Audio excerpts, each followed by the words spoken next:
कैसे पाएं इंद्रियों पर विजय।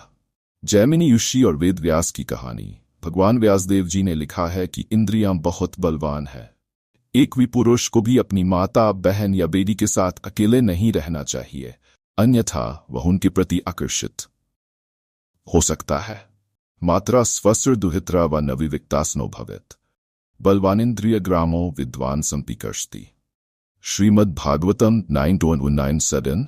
इस पर उनके शिष्य जैमिनी जी खड़े हुए और उन्होंने कहा, प्रभु, यह बात तो समझ में नहीं आई कि शास्त्रों के ज्ञाता विद्वान को भी इंद्रियां कैसे खींच सकती हैं।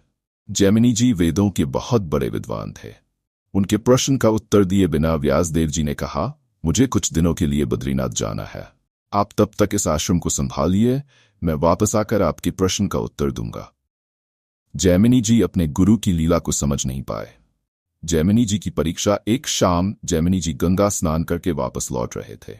उस समय हल्की सी रिमझिम बारिश हो रही थी। तभी उनके गुरु एक नवकिशोरी के रूप में उनके सामने आ गए। उसके पैरों में नूपुर बंधे हुए थे। जब जैमिनी जी ने उस सुंदरी के श्याम वर्ण के चरणों को देखा तो वे मोहित हो गए।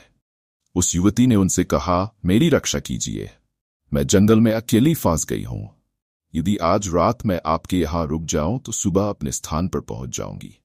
मैं एक स्त्री हूं और रात में जंगल में अकेले रहना ठीक नहीं है। जैमिनी जी ने जवाब दिया, हमारे आश्रम में केवल ब्रह्मचारी रहते हैं और अभी हमारे गुरुदेव भी नहीं है, इसलिए यह संभव नहीं है।